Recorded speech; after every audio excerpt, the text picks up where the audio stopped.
Hello students, today will start with the new chapter sound. ठीक है. अब ये साउंड होता क्या है? Let's see what this sound is all about. It is a form of energy, right, which makes us, which enable us to hear things around us, है ना. एक सेंसेशन होता है जो हमारी कानों में पड़ता है, कानों को फील होता है. सो वो sensation felt by our ears, उसको हम कहते हैं साउंड. जैसे हम घर पे सुनते हैं, पेरेंट्स जब बात करते हैं तब सुनते हैं, जब फोन कॉल आता है तो वो रिंग हमें सुनाई देता है. रेडियो, टेलीविजन, ये जो मिक्सर ग्राइंडर है घर का, वॉशिंग मशीन है. स्कूल की बात करते हैं तो टीचर्स का बोलना, फ्रेंड्स का बोलना, स्कूल बेल का रिंग होना, right. When we go out to the road, scooters, motorcycles, car, buses के हॉर्न्स वगैरह. ठीक है. When aeroplane is flying above our head, ठीक है, from the sky we listen to the sound, right. So sound को क्या कह सकते हैं हम? It is a form of energy which produces sensation of hearing to our ears. या बोल सकते हैं the sensation felt by our ears, उसको हम कहते हैं साउंड. वो म्यूजिकल इंस्ट्रूमेंट्स में से भी आता है, right. Sitar, veena, violin, guitar, piano, harmonium, flute, ये सारे क्या है? इंस्ट्रूमेंट्स है जो प्रोड्यूस करता है साउंड, राइट. इवन बर्ड्स का चिरपिंग, लीव्स का रस्टल होना, रेनी सीजन में हम लोग जैसे रेन ड्रॉप्स का गिरना रूफ में, थंडर, उसकी आवाज़, ये सारे क्या है? ये जो एनर्जी है उसी को हम क्या कहते हैं? जो हमारे कानों में एक सेंसेशन क्रिएट करता है, उसी को हम कहते हैं साउंड. ठीक है. तो एक एक्टिविटी है, ये इमेज देखो आप लोग, इसको हम कहते हैं ट्यूनिंग फॉर्क. ठीक है. उसको हम पकड़ के उसके पार्ट्स को मैंने यहाँ लेबल किया. ये जो यू शेप्ड पार्ट है उसको हम कहते हैं प्रॉन्ग्स, और नीचे का ये जो पार्ट है दिस इज स्टेम्प, और ये जो फ्लैट प्लेस है उसको हम कहते हैं foot piece. So when you एक रबर पैड के ऊपर या इससे इसको जब हम स्ट्राइक करते हैं, you will see sound is produced and you will see this is set in vibration. तो कहने का मतलब क्या है? Vibrations produce sound. ठीक है. मतलब हम कब बोलते कोई चीज वाइब्रेट कर रहा हो? कि जब वो ऑब्जेक्ट टू एंड फ्रो या बैकवर्ड एंड फॉरवर्ड डायरेक्शन में रैपिडली, बहुत स्पीड में रैपिडली जब वो मूव कर रहा है टू एंड फ्रो, तब हम कहते हैं कि the object is in vibration, या वाइब्रेटिंग ऑब्जेक्ट हम कहते हैं. So sound is produced bye vibrating objects. अब जो एनर्जी रिक्वायर्ड होता है टू एन ऑब्जेक्ट, उसको वाइब्रेट करने के लिए या प्रोड्यूस टू प्रोड्यूस साउंड, वो कोई आउटसाइड सोर्स से हो सकता है, जैसे हमारे हाथ से, विंड से. ठीक है. जैसे जब हम बाइसिकल बेल रिंग करते हैं, हम क्या करते हैं? हम उसको टच करते हैं जेंटली विद द फिंगर्स, और तब क्या होता है? बाइसिकल बेल जो है वो प्रोड्यूस करता है साउंड. और हम ऑब्जर्व करते हैं कि it is moving back and fourth, shake कर रहा होता है कंटिन्यूसली. तब हम कहते हैं कि साइकिल बेल क्या है? वाइब्रेट कर रहा है, राइट. सो जब हम होल्ड करते हैं ringing bicycle bell tightly with our hand, तो वो अचानक से वाइब्रेशन स्टॉप करता है. It stops vibrating and the sound also stops coming. So इससे हम ये कंक्लूड कर सकते हैं कि साउंड जो प्रोड्यूस होता है वो हमेशा एक वाइब्रेटिंग चीज़ों से प्रोड्यूस होता है. जैसे अभी साइकिल की बात की, तो sound is produce by vibrating bicycle bell. ठीक है. वैसे ही जब हम रबर बैंड स्ट्रेच करते हैं, अगर मान लो तुमने 2 रबर बैंड लिया है, उसको टाइटली बिटवीन 2 नेल्स आप फिक्स करो. ठीक है. इस तरह कि वो वाइब्रेट ना कर रहा हो, तो कोई प्रोड्यूस, वो साउंड भी प्रोड्यूस नहीं करेगा अगर आप उसको वाइब्रेट नहीं करेंगे तो. फिर सडनली जस्ट प्लक, उसको प्लक करो ऐसे, अच्छा थोड़ा सा उठाओ, ठीक है, and then leave it. So rubber band क्या करेगा? It starts vibrating. वो टू एंड फ्रो मोशन होगा उसमें rapidly, and you see it starts vibrating. तो जैसे वो स्ट्रेच रबर बैंड वाइब्रेशन में सेट हो जाता है, तो आप साउंड सुनेंगे, right. So sound is produced by a stretched rubber band when it vibrates. जैसे सितार की बात करते हैं, उसमें भी ऐसे होता है.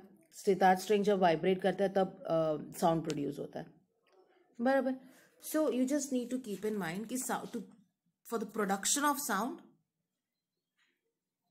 You need vibration. ठीक है. अब प्रोपोगेशन ऑफ साउंड का मतलब है ये साउंड कैसे ट्रैवल कर रहा है. टू अंडरस्टैंड दैट, देखो इतना तो हमें समझ में आ गया कि जो साउंड है वो प्रोड्यूस होता है by vibration of an object, बराबर. सो जब कोई ऑब्जेक्ट वाइब्रेट कर रहा हो बैक एंड फोर्थ एयर में, तो क्या हो रहा है, मॉलिक्यूल्स जो है एयर का क्लोज टू दैट ऑब्जेक्ट, वो भी जो पास पास के मॉलिक्यूल्स है वो भी क्या हो जाता है, वाइब्रेट करना स्टार्ट हो जाता है उसी फ्रीक्वेंसी पे. फ्रीक्वेंसी क्या होता है वो आने वाले क्लास में मैं आपको अच्छे से समझाऊंगी व्हाट इज फ्रीक्वेंसी.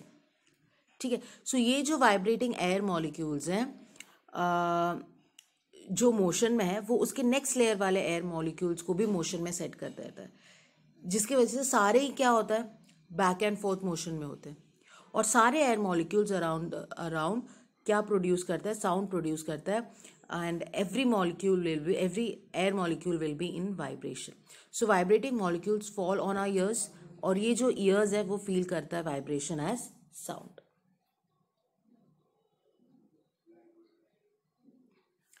ठीक है.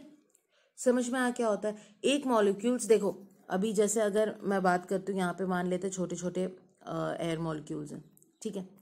तो ये सारे एक ये मोशन में, तो ये आके इसको टकराता है, ये आके इसको टकराता है, ये आके इसको टकराता है.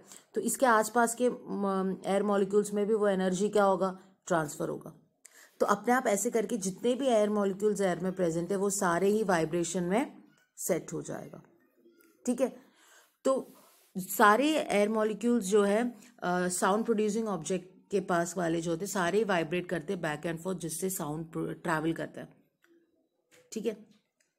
So an object vibrates, then the air around it also starts vibrating in exactly the same way and carries the sound to our ears through the vibration of molecules. तो एक मॉलिक्यूल से दूसरे मॉलिक्यूल में वो energy क्या होता है, transfer होता है. That's how the sound travels. ठीक है. अब देखते हैं sound produced by human ears. Now you see this is a small like this is the parts. ठीक है. हमारे रेस्पिरेटरी ऑर्गन्स है, लंग्स हैं, we have trachea, we have larynx. अब ये जो लैरिंग्स है इसका की रोल है, कैसे हैं देखते हैं. ये जो लैरिंग्स होता है इसी को हम वॉइस बॉक्स भी बोलते हैं, राइट. ये सिचुएटेड कहाँ आपको दिख रहा होगा, it is situated in our throat at the top of the wind pipe. ठीक है. सो ये जो ह्यूमन वॉइस बॉक्स है, ये जो लैरिंग्स है, इसके दो लिगामेंट्स हैं जिसको हम बोलते हैं वोकल कॉर्ड्स. आपको यहाँ पे दिख रहा है, ये जो है इसको हम कहते हैं वोकल कॉर्ड्स. तो ये वोकल कॉर्ड्स क्या होता है, ये भी काइंड ऑफ, ये जो वोकल कॉर्ड्स है ये स्ट्रिंग की तरह ही होता है. तो इसमें जब वाइब्रेशन सेट होता है, ये जो वोकल कॉर्ड्स में है, जब वाइब्रेशन सेट होता है तब साउंड प्रोड्यूस होता है. ठीक है. ये जो वोकल कॉर्ड्स है ये अटैच्ड होते हैं मसल्स के साथ. ठीक है. जो चेंज करता है स्ट्रेचिंग, इसकी जो स्ट्रेचिंग होती है वो स्ट्रेचिंग जो है वो चेंज होता रहता है, कम होता है, कभी ज़्यादा होता है. ठीक है. And distance between the cords भी बदलता रहता है. ये जो डिस्टेंस है कॉर्ड्स का वो भी कम ज़्यादा होता रहता है. नॉर्मली क्या होता है ना कि मसल्स जो होते हैं वोकल कॉर्ड्स का वो कंप्लीटली रिलैक्स्ड होता है, जिसके वजह से मसल्स रिलैक्स हो. जैसे मैंने कहा ये वोकल कॉर्ड्स किससे कनेक्टेड है, मसल से कनेक्टेड है. तो ये मसल्स जो है वो रिलैक्स्ड होते हैं जनरली, जिसके वजह से ये जो वोकल कॉर्ड्स है वो सेपरेटेड होता है. ठीक है. और लूज होता है ताकि air from the lungs pass through them without producing any sound. यानी ऐसा जब हम बात करते हैं, जब हम नहीं बात कर रहे होते हैं या नहीं गा रहे होते हैं, तो ये जो वोकल कॉर्ड्स है वो काफ़ी एक दूसरे से दूर होता है. Lot of gap between them, आपको दिख रहा होगा काफ़ी गैप होता है उनके बीच में. जब हम बात नहीं कर रहे होते, गा नहीं रहे होते हैं, तब की बात हो रही है. क्योंकि मसल्स क्या है, वो जिस मसल से अटैच्ड है वो मसल्स क्या होता है, कंप्लीटली रिलैक्स्ड होता है. ठीक है. पर जब हम बात करते हैं, व्हेन वी स्पीक, ये जो मसल्स होते हैं वोकल कॉर्ड्स के, ये क्या होता है, कॉन्ट्रैक्ट होता है, ड्यू टू विच ये जो वोकल कॉर्ड्स हैं वो स्ट्रेच्ड हो जाते हैं. और ये काफ़ी पास में आ गया, ये दिख रहा है आपको, ये काफ़ी पास आ गया. और बहुत ही नैरो स्लिट आपको दिख रहा है, बहुत कम गैप है. ये जो गैप है इसको मैं स्लिट बोल रही हूँ, नैरो स्लिट हो जाता है बिटवीन देम, काफ़ी कम गैप हो जाता है. तो जो लंग्स है जब एयर पास कर रहा होता है between the two vocal codes. So this air जो वोकल कोड से जा रहा होता है वो वाइब्रेट करता है, and this vibrating vocal cord produces sound. तो जब हम बात करते हैं या गाते हैं तो एक्चुअली हमारा जो वोकल कोड है वो वाइब्रेट करता है. अब ये वाइब्रेशन ऑफ वोकल कोड क्या करता है, एक्सपेल करता है air produce by this air producing vocal sounds. जब मैं बोलती हूँ आपको सुनाई दे रहा है, right? So that's because this vocal cord is getting vibrated.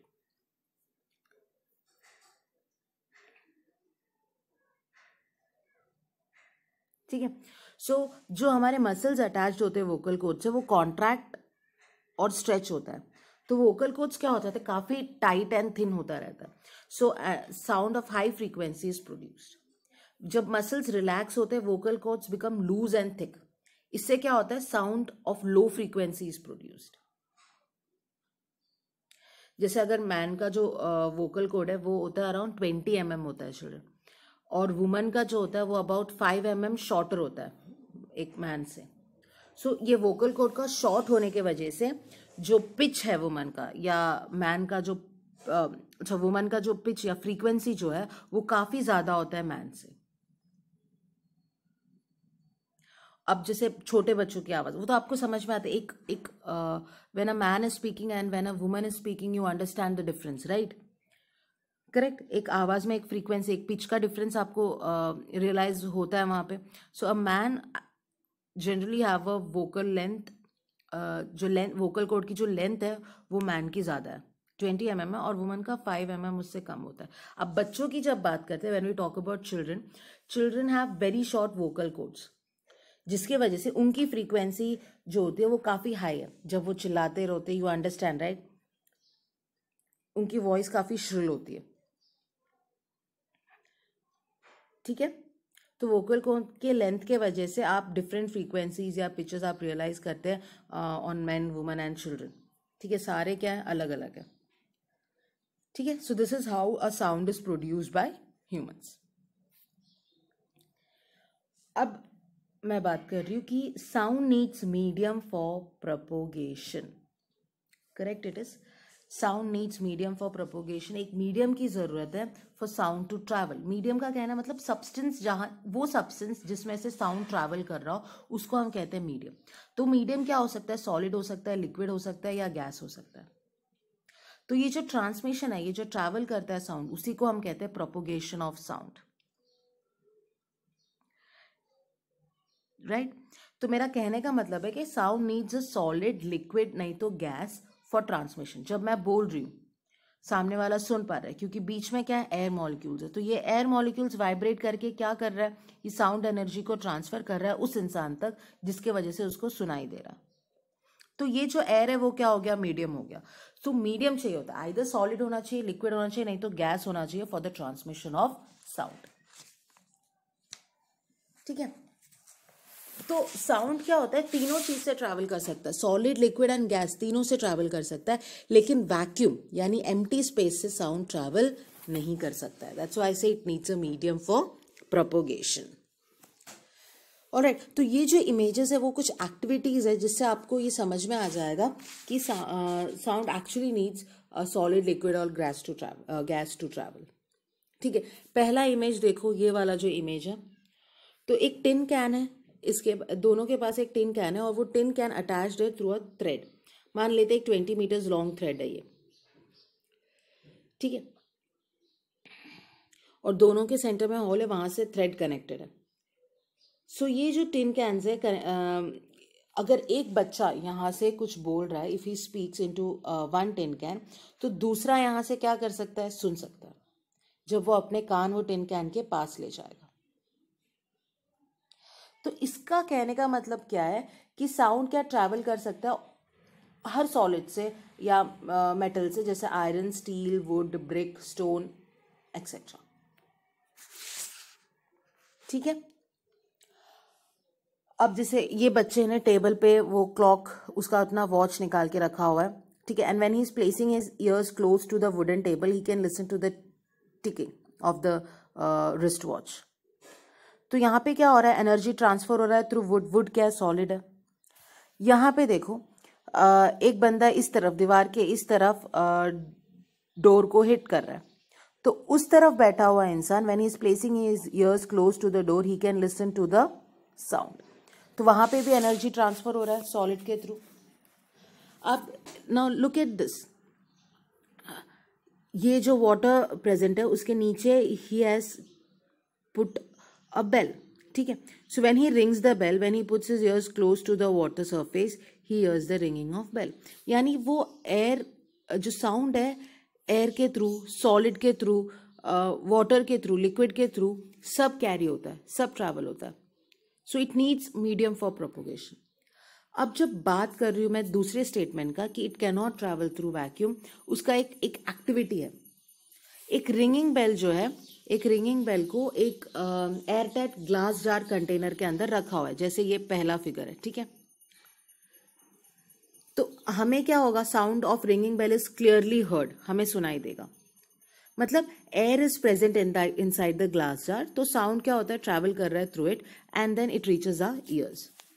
अब ग्लास जार जिसके अंदर वो बेल है, ठीक है, उसको एक वैक्यूम पंप के साथ कनेक्ट किया गया और ग्रेजुअली एयर को क्या किया, रिमूव किया from the glass jar by switching on the vacuum pump. As more and more air is removed from the glass jar, जो रिंगिंग बेल की आवाज है वो फेंटर एंड फेंटर होता है, धीरे धीरे धीरे और कम होता जाता है। So all the air is remove from the, एक बार सारे एयर रिमूव हो जाता है फ्रॉम द ग्लास जार, तो कोई साउंड आपको सुनाई नहीं देगा। तो कहने का मतलब है कि vacuum is created in the glass jar, then sound of ringing bell placed inside it can not be heard. यानी sound can not travel through vacuum, it needs a medium for propagation, for transmission of sound it needs a medium, ठीक है।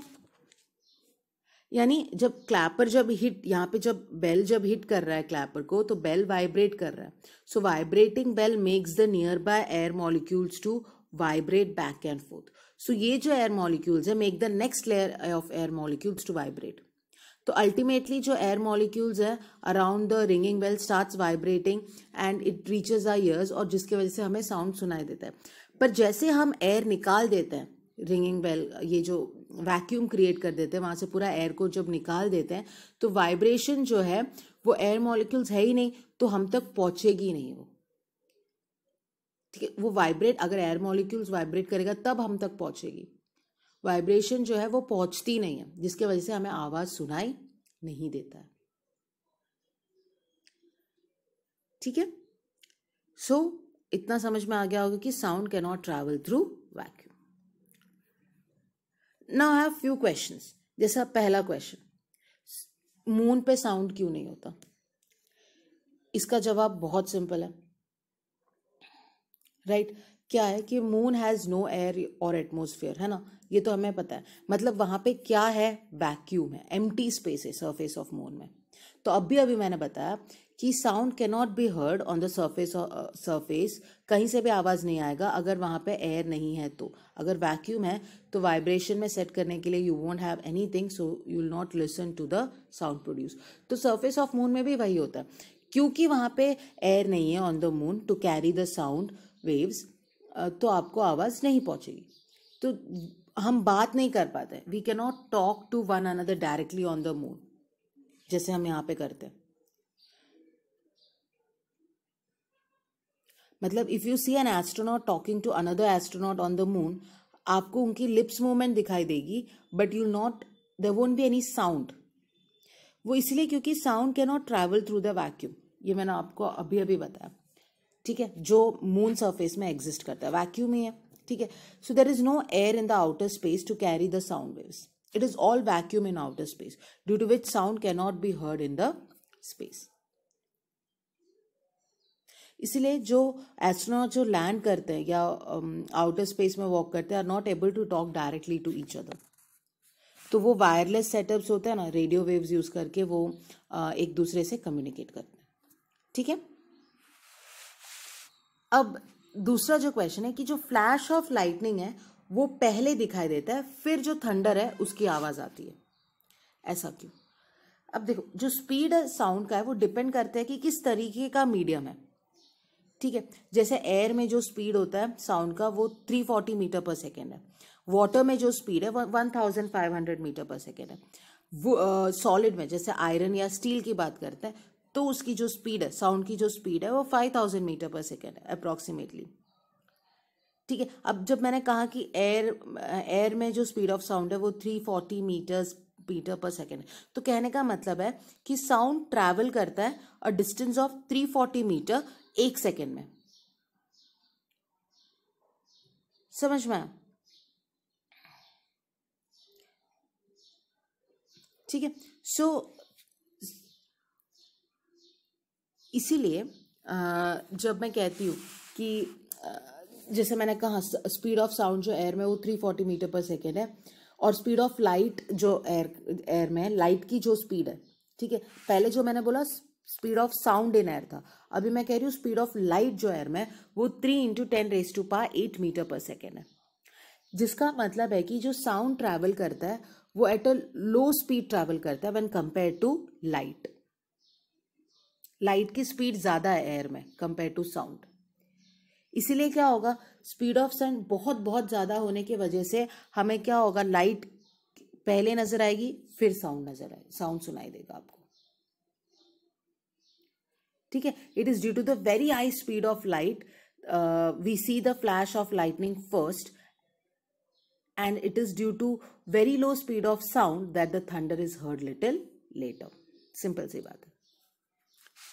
ठीक है, अब next question, जब हम when we put our ear to the railway line made of steel we can hear the sound of the coming train even when it's far. आपको भले train दिखाई नहीं दे रहा हो, लेकिन when you place your ears on the bar steel, ठीक है, रेलवे लाइन पे, तो आपको आवाज पता चलता है ट्रेन के आने का। ऐसा क्यों होता है? ये इसीलिए होता है क्योंकि जो साउंड ट्रैवल कर रहा है that is much faster through the railway line made of steel than through the air. मैंने आपको बताया एयर में साउंड की स्पीड है 340 मीटर पर सेकेंड, लेकिन स्टील में 5000 मीटर पर सेकेंड है। यानी साउंड की जो स्पीड है स्टील या आयरन में वो ज्यादा है कंपेयर टू एयर। इसलिए आप जब कान रखेंगे आपको आवाज अच्छे से उसमें सुनाई देगा। So if we want to hear a train approaching from far away, it is more convenient to put the ear to the railway track because the sound of the train travels much more faster through solid than through air. Okay? समझ गए? So next class we'll see how we hear through our ears. Okay?